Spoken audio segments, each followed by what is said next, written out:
Welcome student. आज का जो हमारा टॉपिक है वो है टीडीएस। टीडीएस क्या होता है? टीडीएस होता है टैक्स डिडक्टेड एट सोर्स। जहाँ से हमारा टैक्स कटता है वो उसको हम टीडीएस बोलते हैं। जिस सोर्स से हमारा टैक्स कटता है, टैक्स डिडक्टेड एट सोर्स।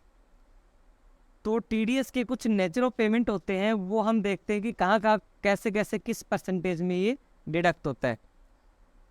तो यहाँ पे मैंने कुछ नेचर ऑफ पेमेंट ले रखे हैं। जैसे सबसे पहले जो है वो पेमेंट ऑफ गवर्नमेंट एम्प्लॉय जो होते हैं उनका जो कोड है 92A और सेक्शन 192। इसके अंडर आपका टीडीएस ये नेचर ऑफ पेमेंट है, यहाँ पे कटता है। और नेक्स्ट है इसी 92 में payment of employ other than जो गवर्नमेंट एम्प्लॉय से अलावा है, उसका जो कोड पड़ेगा वो 92B सेक्शन में है। सेक्शन 192 वही रहेगा।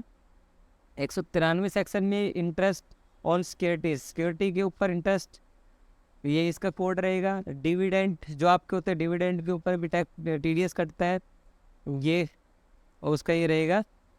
जो कोड है ये सेक्शन रहेगा। इंटरेस्ट अदर देन जो आपका सिक्योरिटी के अलावा जो है उसके ऊपर ये कटता है। ठीक है, लॉटरी टिकट जीतते हैं या कोई पजल जीतते हैं उसके लिए ये सेक्शन है और ये रहेगा। ठीक है, हॉर्स रेस विनिंग के लिए है। सभी के ऊपर ये टीडीएस का मेथोडोलॉजी लगा रखा है। ये टीडीएस के सारे सेक्शन है।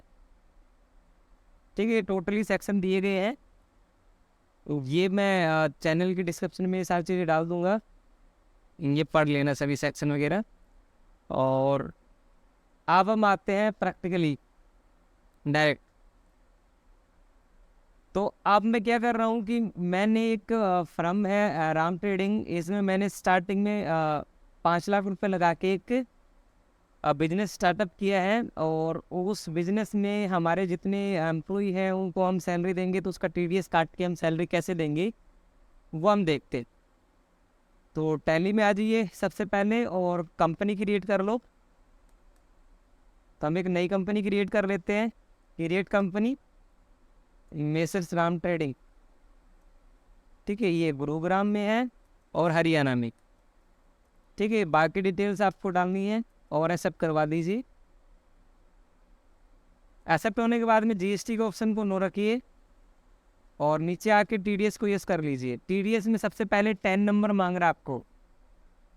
ठीक है, टैक्स असेसमेंट नंबर आपके जो 10 नंबर है वो डाल दीजिए। तो हमारे पास जो 10 नंबर है वो ये। ठीक है, इस 10 नंबर का फॉर्मेट यही है। 1 2 3 4, 4 तो आपके अल्फ़ाबेटिक है और फिर 1 2 3 4 5 न्यूमेरिक और फिर एक अल्फ़ाबेटिक है। ठीक है, ये 10 नंबर है कलेक्शन और डिडक्शन दोनों के लिए। तो सेम है तो सेम डाल दो, अलग है तो अलग डाल दो। डिडक्ट टाइप कौन है, डिडक्ट कौन कर रहा है, कंपनी कर रही है या फिर कोई इंडिविजुअल कर रहा है? तो कंपनी ले लेते हैं हम। कंपनी का डिवीजन कौन सा है? मान लो नानो डिवीजन से है। और जो रिस्पॉन्सिबल पर्सन है उसकी डिटेल्स आपको यस करनी है। जैसे रिस्पॉन्सिबल पर्सन की डिटेल्स है मिस्टर रमेश है, और फादर नेम जो सन और daughter of mister Mukesh designation किया है उसकी, उसके पैन नंबर आपको यहाँ पे डालने हैं, फ्लैट डालना है, बिल्डिंग जो भी उसका एरिया डिटेल्स है वो सारी डिटेल डाल के, पिन कोड डिटेल डाल के सब करवा दो। ठीक है, एक्सेप्ट होने के बाद में अब हमें आगे बढ़ना है। अब हम क्या करेंगे, 5 लाख रुपए बैंक बैलेंस मेंटेन करेंगे। तो create ledger SBI bank, enter bank account, account number detail डाल के यहाँ पे बैंक की एड्रेस डिटेल वगैरह डाल के और आपको यहाँ पे 5 लाख रुपए मेंटेन करने। तो बैलेंस शीट में देखते हैं तो यहाँ पे हमारे पास में 5 लाख रुपए एसबीआई बैंक में आ चुके हैं। अब हम क्या करेंगे, अब हम एक एम्प्लॉय की सैलरी काट के जितनी भी उसकी सैलरी है, सैलरी जो कटती है according to salary slab rate. आप सैलरी स्लैब रेट अभी करंट के हमारे क्या है, तो मैं डायरेक्टली नेट पे देख लेता हूँ।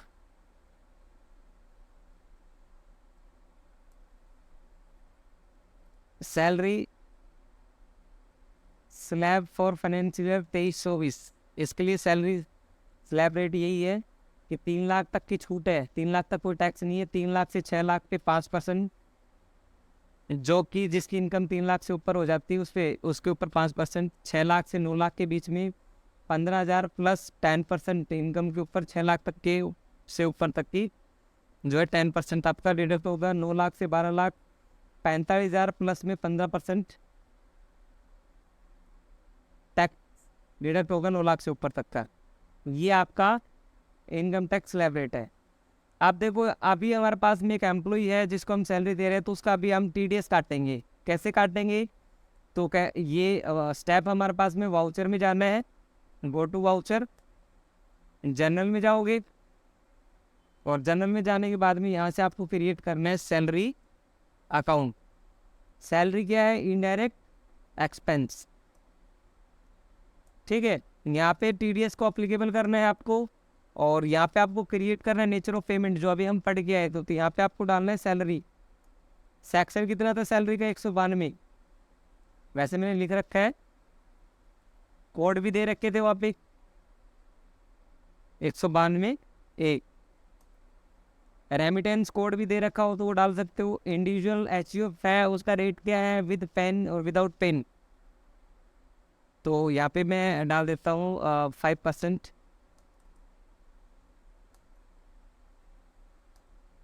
ठीक है, अभी जो सैलरी जो है वो कितनी है? 25,000 रुपये। आप फिर से डेबिट करेंगे, आप डेबिट क्यों क्या सॉरी क्रेडिट करेंगे।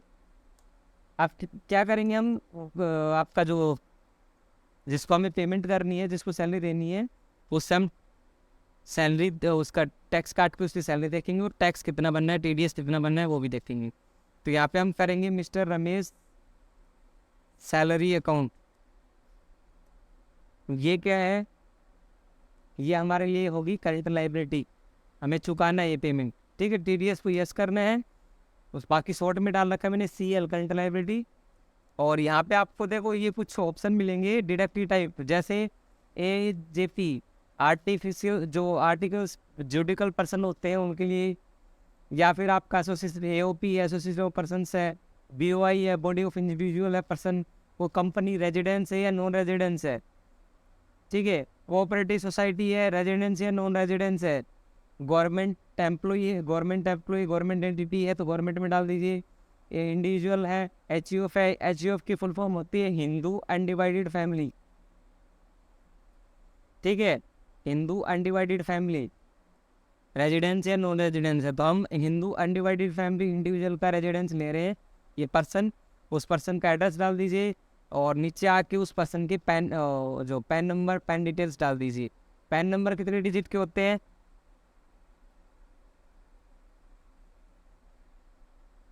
5 अल्फ़ाबेटिक, 4 न्यूमेरिक, फिर अल्फ़ाबेटिक। यस करके और एंटर कर दो। देखो 25,000 में से 23,750 रुपये की सैलरी बनी है। बाकी यहाँ पे आपको क्या करना है? TDS ऑन किसके ऊपर? सैलरी के ऊपर TDS। ये क्या है? ड्यूटी एंड टैक्सेस, टैक्स है। TDS किसके ऊपर? सैलरी पे। कितना? 5%। कितना हो गया? 1,250 रुपये कट गया। कटने के बाद में क्या कर दो? उसकी सैलरी इसको पेमेंट कर दो, हो गया। तो पेमेंट में जाके यहाँ पे मिस्टर रमेश सैलरी जो लाइबिलिटी थी वो आप पेमेंट कर दो 23,750। लाइबिलिटी ख़त्म आपकी, 0। चेक दे दिया आपने। ठीक है, यहाँ पे 6 डिजिट का चेक नंबर डाल दीजिए, एक्सेप्ट करवा दीजिए, हो गया। और ठीक है, टैक्स काटा है, सैलरी दी। अब नेक्स्ट जो है, अगला जो है, हम रेंट बिल्डिंग और जो लैंड का जो रेंट है, हमने एक बिल्डिंग किराए पे ले रखी है, उसका हम मिस्टर दीपक को 45,000 रुपये का चेक दे रहे हैं रेंट का, लेकिन टैक्स कट के। आप रेंट का जो सेक्शन है वो ये है 194 आई और 194 इसका कोड है। अब हम सबसे पहले तो क्या काटेंगे? 45,000 रुपये पे टैक्स काटेंगे, उसके बाद में फिर पेमेंट करेंगे। तो टैक्स काटने के लिए सेम वही जर्नल में जाना है आपको और यहाँ पे आपको क्रिएट करना है क्या? Rent account. रेंट आपका इनडायरेक्ट एक्सपेंस रहेगा। ठीक है, और यहाँ पे एप्लीकेबल करना है TDS को। यहाँ पे आप नया क्रिएट करो नेचर ऑफ पेमेंट, किसके लिए? रेंट बिल्डिंग सेक्शन 194 और कोड है 194 आई। ठीक है, कितना परसेंट है? 10%। 45,000 रुपये। अब 45,000 रुपये पे यहाँ पे हमें पेमेंट जो करनी है वो किसको देनी है? मिस्टर दीपक। मिस्टर दीपक ये करंट लाइबिलिटी पे डाल देंगे सेम। टीडीएस को यस करना है, सेम वही ऑप्शन आएंगी। यहाँ पे भी आपको क्या चूज करना है? इंडिविजुअल रेजिडेंस जो है एचयूएफ वाला एड्रेस डाल दिए पर्सन का, और यहाँ पे उसके पैन नंबर सेम वही डिजिट रखनी है। और देखो अभी 45,000 पे 40,500 रुपये जो है उसकी अमाउंट बनती है, और उसके ऊपर जो टैक्स बना है टीडीएस ओन किसके ऊपर? रेंट के ऊपर। ये ड्यूटी टैक्सेस टीडीएस रेंट इन बिल्डिंग के ऊपर 4500 रुपये का टैक्स बन गया। ठीक है, टैक्स काट लिया हमने। टैक्स काटने के बाद में जो भी पेमेंट बनी है वो दे दो मिस्टर दीपक को। कितनी? 45,500 खत्म किया और पेमेंट पूरी दी उसको। ये चेक दे दिया। ठीक है, 6 डिजिट का चेक नंबर डाल दीजिए और एक्सेप्ट करवा दीजिए। आप बैलेंस शीट में आप देखोगे तो यहाँ पे आपको दिखाई देगा कि हमने बैंक से कुछ पेमेंट की है, वो पेमेंट दिखा देगा। 2 पेमेंट की हुई है टैक्स काट के, और टैक्स जो बना है वो हमारा कितना बन गया? दोनों का, रेंट का और सैलरी का, दोनों मिला के कितना हो गया? 5,750 रुपये। अब ये जो टैक्स है ये हमें पे करना है गवर्नमेंट को। आप गवर्नमेंट को पे कर दो। आप पेमेंट कैसे करोगे गवर्नमेंट को टैक्स की? उसके लिए आपको क्या करना है? वाउचर में जाना है, पेमेंट पे जाना है, और यहाँ पे ऑटोफिल ऑप्शन मिलेगा। ST80 पेमेंट टीडीएस की पेमेंट है, कब से कब तक की? क्वार्टरली हम पे कर रहे हैं 1 अप्रैल से लेकर और 1 जुलाई तक की। दोनों सेक्शन की एक साथ पेमेंट कर रहे हैं हम, 192 194 वाले की। रेंट और बिल्डिंग दोनों हमारे नेचर ऑफ पेमेंट की कर रहे हैं एक साथ। और रेजिडेंस और नॉन रेजिडेंस दोनों की एक साथ ले लो। कैसे कर रहे हो? बैंक से। देखो अपने आप ही कट जाएगा। 4500 रुपये तो इनकम टैक्स इसका कटा है रेंट का, और सैलरी का इनकम टैक्स कितना है? 1250। अब इसको एक बार प्रिंट निकाल के देखो आप। ये फॉर्म होता है जो मैंने शुरू में आपको नेचर ऑफ वो दिखाया था स्टार्टिंग में, ये वाला। इससे ऊपर एक फॉर्म है, ये टीडीएस और टीसीएस का टैक्स चालान होता है। ये देखो बिना फिल किया हुआ है। अभी हम टैली में देख रहे हैं वो है फिल किया हुआ। देखो ऑटोमेटिक फिल हो गया। असेसमेंट ईयर 24-25 के लिए 281 जो फॉर्म है, और ये उसके 10 नंबर है। राम ट्रेडिंग कंपनी है गुड़गांव में, हरियाणा में।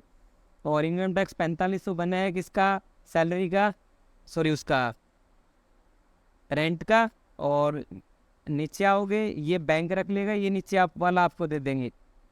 फिर दूसरा जो है वो आपका है 1250, ये सैलरी का है। ऊपर बैंक मोर मार के ऊपर वाला बैंक रख लेगा, नीचे वाला आपको दे देगा।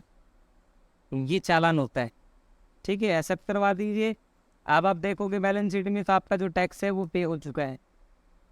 ठीक है, बाकी डिस्प्ले और यहाँ पे टीडीएस रिपोर्ट में आके चेक कर दो तो यहाँ पे चालान रिकॉन्सिलेशंस जो है वो आपको दिखा देगा। तो यहाँ पे आपको क्या करना है? रिकॉन्सल, और रिकॉन्सल में ये सारी डिटेल दिखाएगा कि हमने ये टीडीएस क्वार्टरली भरा है 1 अप्रैल से 1 जुलाई तक के बीच में। ये सेक्शन है, नॉन कंपनी है। आप जो चेक दे रहे हो वो चेक या डीडी नंबर डाल दीजिए, चेक डीडी डेट डाल दीजिए, बीआरएस कोड डाल दीजिए, बैंक की तरफ से प्रोवाइड होता है। चालान नंबर डाल दीजिए, बैंक की तरफ चालान की डेट डाल दीजिए, कौन से बैंक से पेमेंट हुआ है, बैंक का नाम डाल दीजिए, ब्रांच SBI नारनौल। दूसरे का आप कर दीजिए, इसका चेक था वो था, इसकी भी पेमेंट डेट यही थी। BSR कोड, चालान डेट, चालान नंबर, ये सारी डिटेल्स आपको मिल जाएंगी बैंक SBI बैंक से, SBI नारनौल वाली ब्रांच से। ये होगा रिकॉन्सल। ठीक है, यहाँ से आपका ये 26 की फॉर्म है जिसमें आपका जो डिडक्शन नॉर्मल है 70,000 रुपये पे आपका जो है 5,750 रुपये का टोटल करंट पीरियड तक का टैक्स डिडक्टेबल है ये आपका। ठीक है, फॉर्म 27 ड्यू आपका जो डिटेल्स वगैरह जो दिखाता है, इंक्लूडेड रिटर्न वगैरह, नॉन रिलीवेंट रिटर्न वगैरह, नॉर्मल स्लैब रेट के हिसाब से हायर वाले रेट, ये सारी चीज़ें आपको यहाँ पे शो होती है। ट्रांजैक्शन बुक, TDS आउटस्टैंडिंग कोई बचा हुआ है कि नहीं बचा हुआ है, बिना बिना पेमेंट जो उस पैन नंबर के कोई लेजर बना है, वो सारी डिटेल आपको यहाँ पे मिलेंगी। ठीक है, तो आज का जो टॉपिक था हमारा ये वो था कि हमें TDS कैसे डिडक्ट होता है, कैसे काटते हैं हम, और फिर गवर्नमेंट को कैसे पे होता है। तो ये आपको करके देखना है।